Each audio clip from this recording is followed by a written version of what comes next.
But first off, full disclosure is it's unclassified. There are some ends of this. If you start asking real deep questions, I'm just gonna have to tell you it's classified. But most of this is just straight off the board, unclassified. This is the first time ever I've talked to a crowd about this. For years and years and years, most of the guys I did my career with have no idea I was involved with this. So when I had a squadron, nobody knew. For the a handful of people knew what I did. So this is the first time I've ever talked to more than 3 people about this. And none of this existed until a few days ago. My wife kind of threw me under the bus, said, hey, you need to do this, you need to talk to this. This is a crowd that would enjoy this. So I succumbed to her pressure, talked to Chad, and so here we go. It's been a while, several years, so I may have forgotten a few things. If they come to me, I'll try to throw them in there if it's going to add value to it. And like I say, please keep questions at the end there. I will say right now that there were no spectacular feats. We cheated death many, many, many times that night. It's a wonder that the headlines didn't read what we did. It's like scores of people dead after we ran into each other. Because we had plenty of opportunity to do that, and we'll go through that. So there was a lot of luck involved, and they say it's better to be lucky than good. I proved that 100 times over that night. All right, for those of you that don't know me, Massey, I grew up here. I learned to fly at this airport. Those are the air wings that I led, and I'm the only one in position in that formation. Because I'm the lead. Okay, 10 October 1985. Some of you probably not even born yet, probably have no idea what happened, so we'll kind of go back through that and talk about it. USS Saratoga, CV-60 aircraft carrier in the Central Mediterranean. Flight ops were complete that day. We were wrapping everything up late at night. We were heading into Dubrovnik. At the time it was Yugoslavia, now it's Croatia, for the port call next morning. It's nighttime, no moon, it's dark. This was long before NVGs, so no night vision goggles.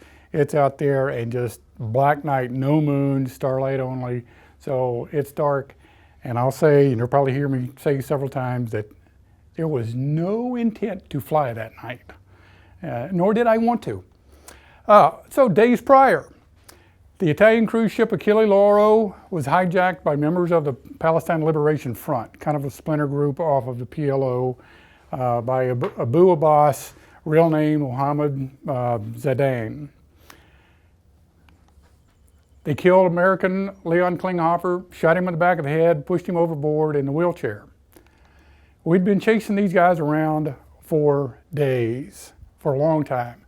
Where they'd go, we'd follow them. We had SEAL teams on board. We were going to take them down. But Achille Lauro pulled into Port Said in Egypt. This is the picture. We have a camera pod, or had a camera pod on the Tomcat. It's called TARPS, Tactical Air Reconnaissance Pod System. And this was taken with one of the several cameras that we have.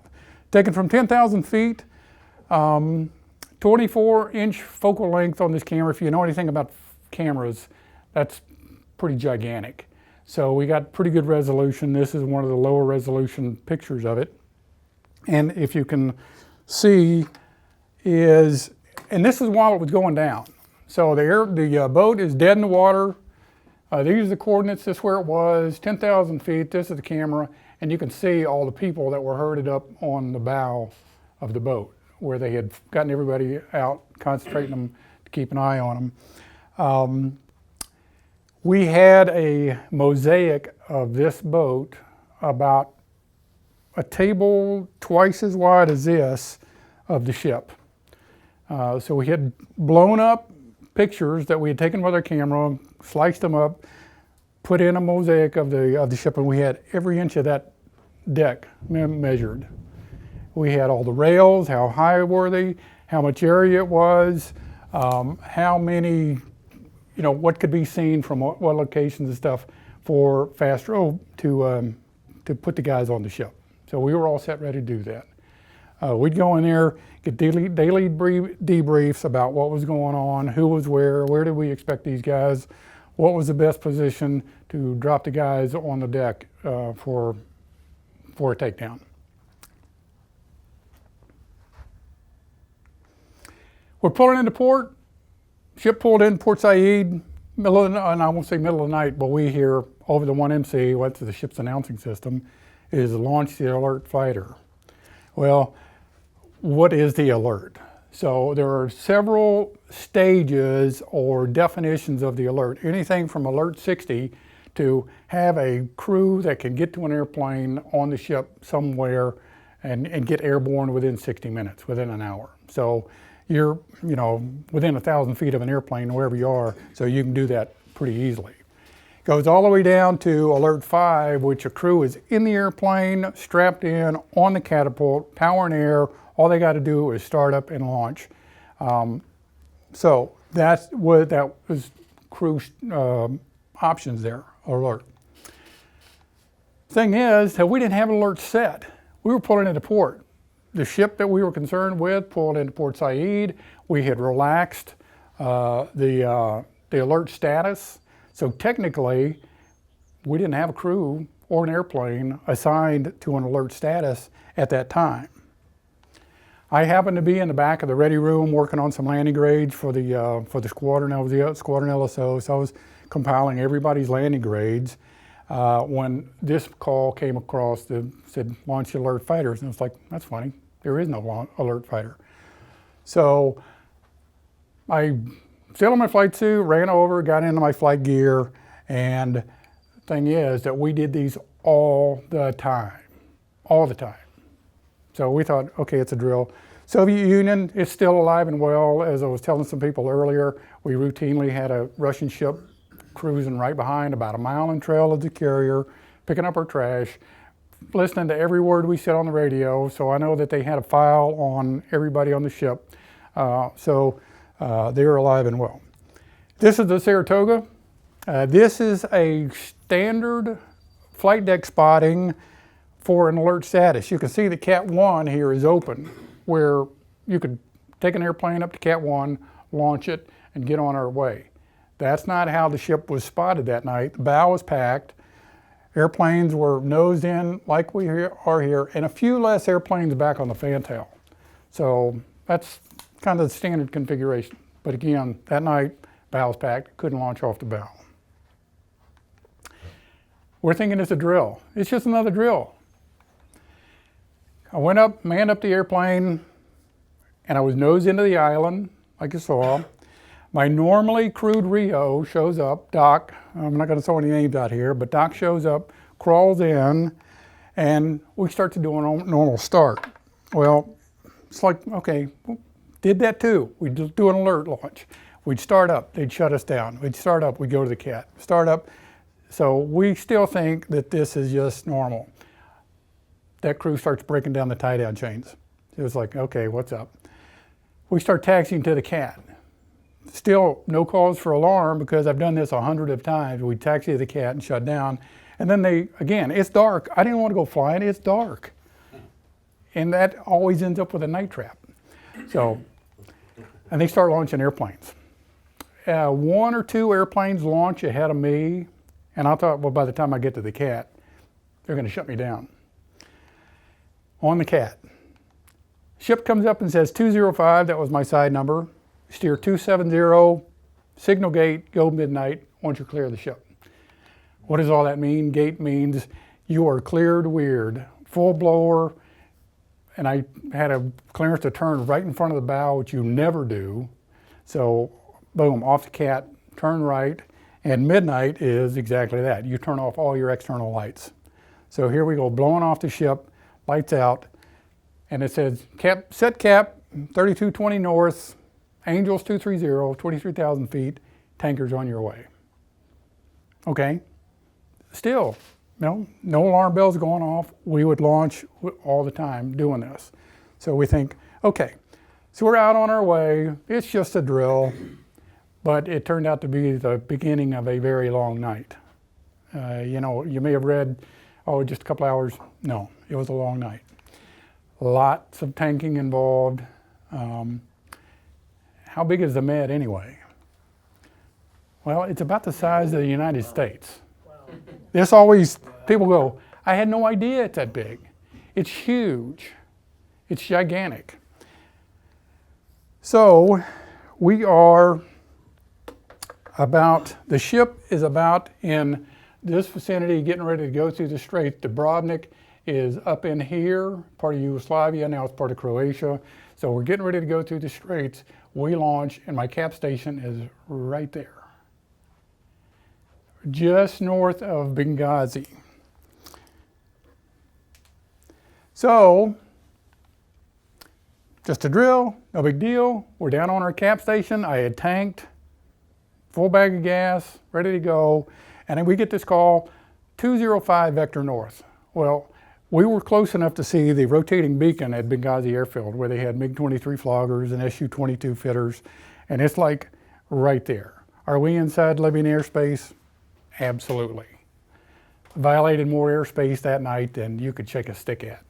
So they vector us north. We had no idea that they had 2 floggers launched after us because they said, they knew that they were getting airborne, so they just took us out of the way. They didn't want a bigger international incident than they had. So we vector north, we get out of the way, no big deal, and then we get a call, contact 090, 60 miles, 30,000 feet, 0.9. And so we get on our way to go take this intercept. Just another intercept, or not. We start down the road. I accelerate, start climbing up. Doc, who was a phenomenal Rio, starts working the radar. We get the offset. For an intercept like that, you need the altitude and lateral separation. So we get about 35,000 feet lateral separation. So we get about 5 miles separation. And I'm up there, I've got all my lights turned down, looking through, and normally on a dark night, it's like, yeah, I can see the guy coming. It's like, nope, I'm listening to Doc's calls. We're coming in there. Now we've got over 1,000 knots of closure. So things are happening pretty quick. Start making the rendezvous, start joining on him, bringing him to the nose. And I'm like, there is nothing out here. Swinging in, and Doc is just, give me a little bit more, 30 degrees, angle of bank, a little harder, a little pull, ease up. And he's just kind of driving, and I'm on altitude, I'm on my airspeed, watching what's going on. And we get behind whatever it is. And as we start closing in, Doc is back there and said, okay, give me 10 more knots of closure. Climb 50 feet. And I'm on the gauges, and I'm on my HUD, turning it down, looking out. And I'm like, he says, okay. I said, and I told Doc, I said, Doc, you got the test target locked up. I said, there's nothing up here. You got the test target locked up, which calibrates the radar. And I'm looking through my HUD, and I just, for some reason, I decided to look up. And about 20 feet above me, I see the glow of 2 engines. To say it startled me would be an understatement. I go negative G, unload, get away from him, and catch my breath, and now I've got to go through this whole thing again. So I've got to inch my way back up in there. Okay, there it is. There's the airplane. Okay, go to the other side, check it out.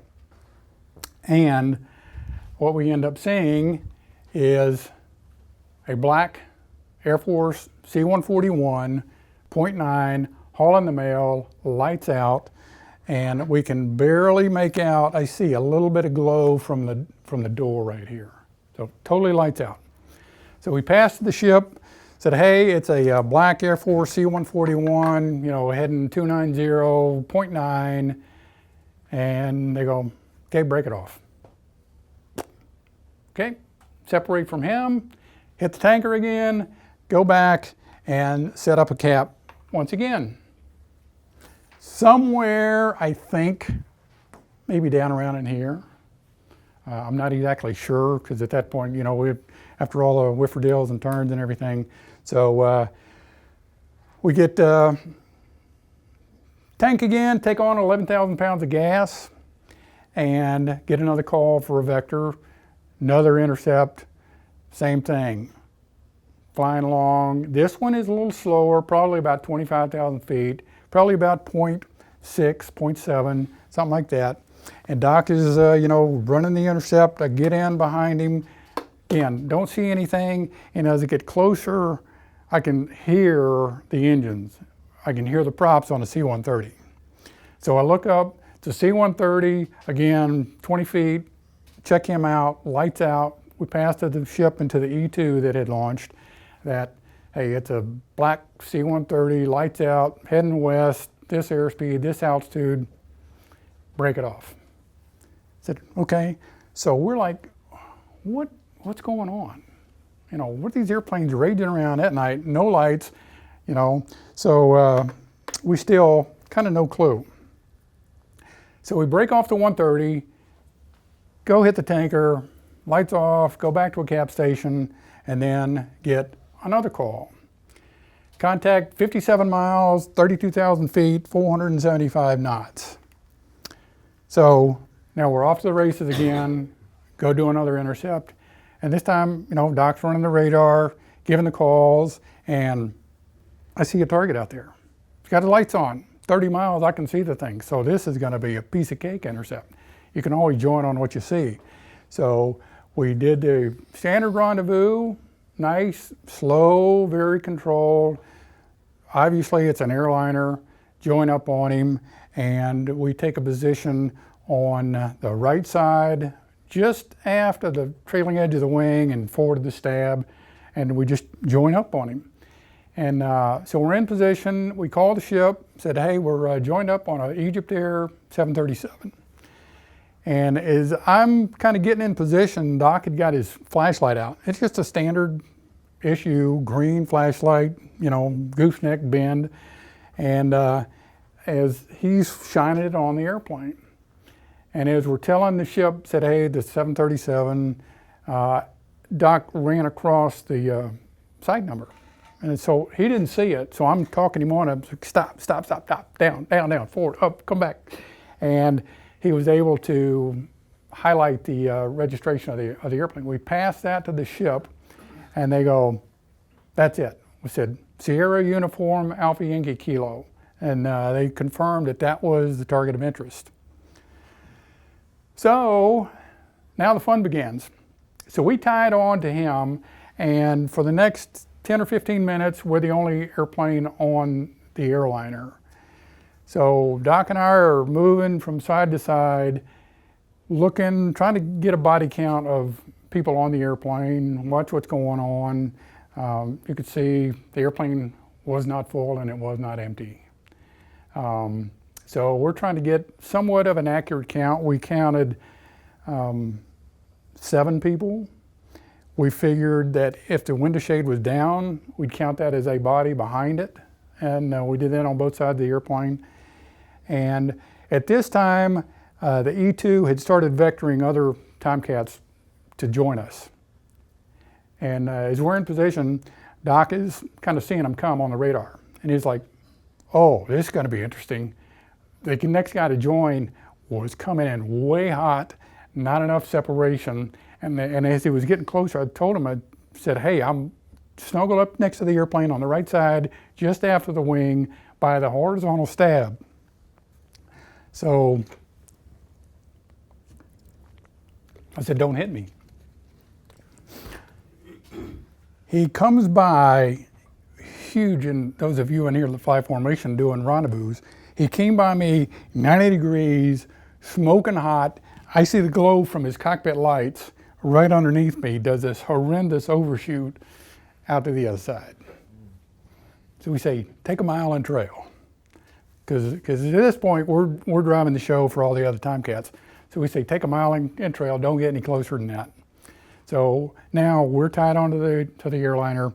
The other airplane, who was in our sister squadron, of course, so I'll give them grief. So they get established in trail, and we're tied on to the airliner. At this time, we are arcing around. We pick him up somewhere down in here, and he is trying to get a clearance to land in several different countries. We never said anything to him because the airliner is on Victor VHF Freak. We're on uniform UHF. So we never said a word to the guy, never heard a word that the airline pilot said. So he's now heading west looking for a place to land. He was denied landing rights in Libya. Again, this is Benghazi here, Tripoli is over here. He tried to go to Tunis, so we end up heading over here to Tunisia, and as we got closer there, they said, no, they're not gonna let him land either. And then we start heading north up this way.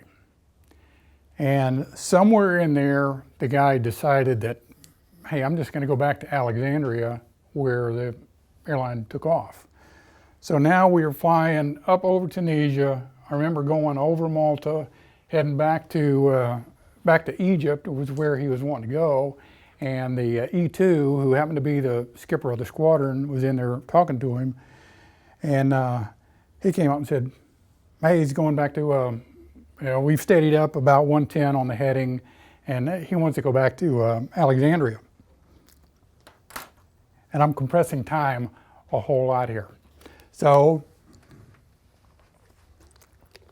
as we're heading back to toward Egypt now, the CEO comes up and says, hey, you're being escorted by Tomcats, US Navy Tomcats from the ship, turn around. And these are like, apparently he didn't believe us. So they told me to take a position where the pilot could see and turn your lights on.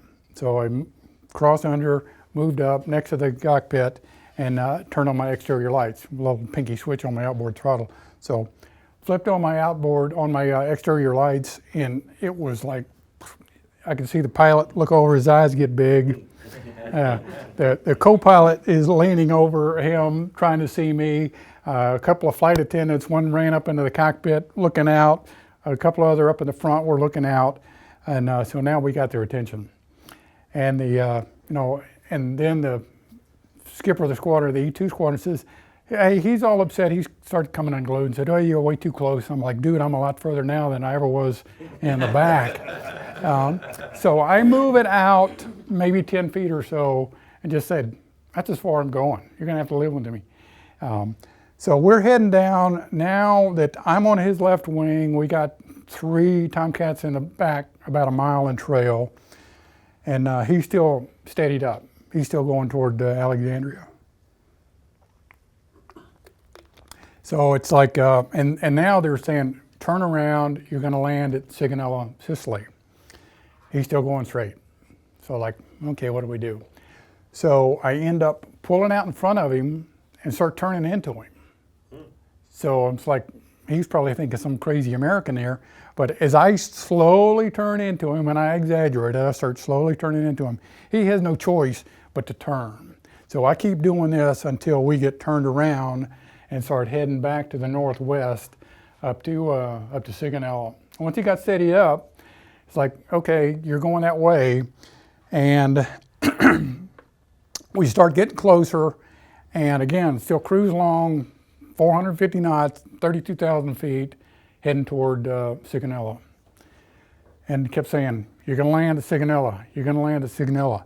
He didn't want to, he wanted to land at Catania, which is this is the base at Sigonella, kind of a crummy picture, but Catania is right about here off the chart. And geography lesson, what's the big mountain right here? Mount Etna. So he starts heading to Catania. E2 ship is screaming at him, no, you're gonna land at Sig. And now we start down. We start screaming down. It's like, he's coming down like a cartoon safe.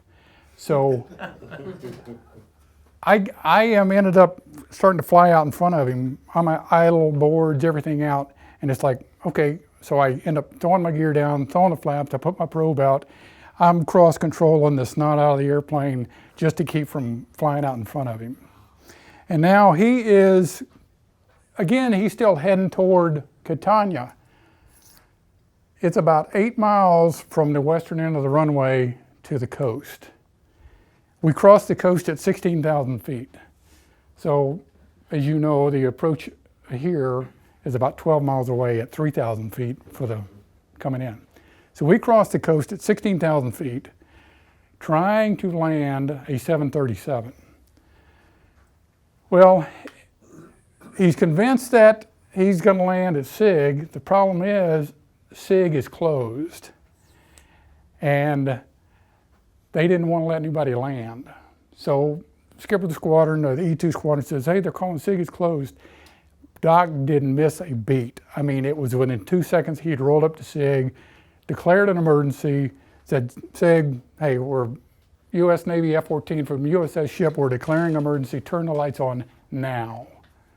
So lights come on, field opens, and the 737 pilot does this big honking turn. I'm on the inside of the turn now, idle boards, everything out and down. He turns into me, so like I don't have anywhere to go. So I dump down, go out to the side of the turn, and now he start heading. I don't remember ever seeing this road, but we end up kind of coming south along that track right there. And he tries to turn in, landing to the west on runway 28. And it's like, we're still way too high.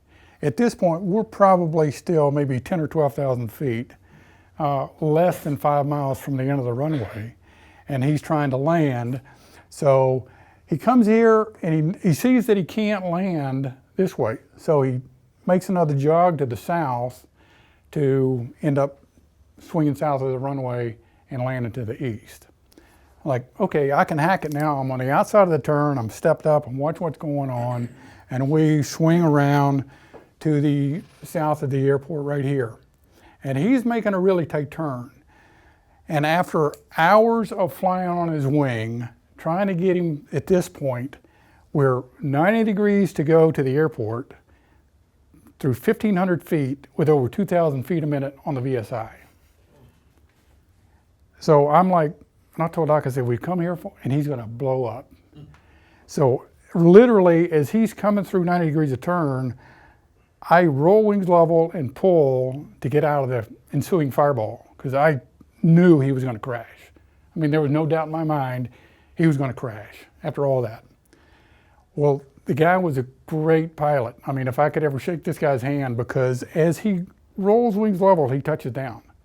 I mean, it was an amazing, amazing flying skills in an airliner. So he goes from 90 degrees angle of bank, again, falling like a cartoon safe, and rolls out, and he didn't spin 1 second wings level. I mean, he rolled out and touched down. And we are back up around this area before we cross the coast. It's like, this time they had basically taken all the Tomcats off and sent them back to the ship because he's committed to landing. And I'm like, I ain't going back. I'm going to see this thing through. We're going to stick with him. But I was on low state fuel now. So I said, get a tanker heading my way. So airplane lands, and we're watching him. I'm flying, above him as he's rolling down the runway. And about halfway down the runway, the Italian controller starts just going bonkers. The first round was in English, and everything after that was Italian that I couldn't understand. He just was going nuts. He goes, I've just had 3 airplanes land with no clearance, with no lights. What's going on? And then it was just a bunch of gibberish after that. Well, we happen to have a TARPS airplane out there, and one of the cameras is a infrared. So these are infrared pictures of that night. What you see here is the 737 at the western end of the runway, pulled off with vehicles in the scene here. He's still turning. You can see the exhaust, and here are the other guys. Here are the other players. So here are the 2 C-141s. I didn't know there was 2. I'd intercepted 1, and the C-130 is about right here. So they landed maybe 2 seconds behind this guy. Never knew they were out there at all after I left them. This one is already shut down. This one is still turning. And a better picture of this that we had on the ship is you can see all of our troops running down here. Who are these guys? JSOC. You know them as Delta Force. So these are the JSOC guys that were out there chasing him around, chasing us around, that we had, again, no idea what was going on. And we still don't know what went on. We still didn't know what was going on. We thought the airplane itself had been hijacked. That's what we talked ourselves into. So JSOC guys land, they jump out, and they go surround this 2 times. The inside circle of guys were pointing at the airplane, and the outside circle was pointing at the Italians, because we're going to get these guys. This is the airplane. This is right after the fact, because this is at Sigonella, and these are the 141s that were involved in the incident. So there it is. So he's safe on deck. They're doing their good work. And now it's time for me to go back to the ship. The tanker was waiting for me just a little off the coast, so I was climbing up, and my flaps won't come up because I had oversped everything on the airplane. All the numbers said, you know, don't put your flaps down over this speed, don't put your gear down. I didn't care. I couldn't fly out in front of the guy. So I threw everything out and down, flaps, gear, overspeed, nothing's moving, nothing's coming up. So I have to tank dirty, gear and flaps down, which had never been done before. So just to add injury to insult after a big long night is not only do I have a night trap staring me in the face, I've got to tank dirty, which is not the easiest thing to do in the world, because you're back there, you're back on the power, kind of airplanes flopping around, and plus the basket's all over the place because the tanker's got to slow down so much. So we go back to the ship, and one nice thing about the evening is I end up doing a mode 1 coupled approach, totally hands off to the ship, right to a 3-wire. Ends up about 6 hours of flight time. So I was the last one to recover, because we thought that we were going to be stiff wing because I couldn't get the flaps up. We thought we were going to be stuck with the gear, the wings out and the flaps down. So they recovered everybody ahead of me. So we came down, landed, and luckily was able to clean up the airplane and de-arm and everything. So we land, get out of the airplane, and the flight deck is nuts. People coming up to us, slapping us on the back, shaking our hands, great job, nice job, hey, you guys were great. And we're still like scratching our heads going, okay, thanks. Yeah, that's it. So as normal, at the end of every hop, you got to go in and debrief the hop in Civic. That's the carrier intel center. So we walk in, and it's lights, cameras, about 5 times as much as this. Cameras are in there filming us as we come in. Strange people that had never been on the ship before are now magically appearing, reading us press releases from State Department, other news media outlets across the world, long-haired, bearded people, Christians in action, I'm sure, over there. So lots of different people in Civic talking about what happened, and we finally figure out what we just did, who was on the airplane, and so forth. So kind of a precursor to this is we now find out that the 737 was made available to get the guys, the hijackers, out of Egypt. This was concocted back at the White House. Oliver North, if you remember Ollie North, he kind of brainstormed this thing. So they had kind of been working on this, didn't fill us in on the game plan, because there was zero brief whatsoever. So they had concocted this thing. So we come back after all this. President Reagan called the ship, talked to us, and and said, yeah, good job, and all this kind of stuff. And that's how we kind of found out afterwards. And a lot of it is documented in this. So, but there's more. The port call was delayed a day because the ship was zorching around trying to keep up with us. So they had turned south. They went full speed trying to follow us around to stay in comms with us and to get a ready deck for me to come back after dropping the airliner off.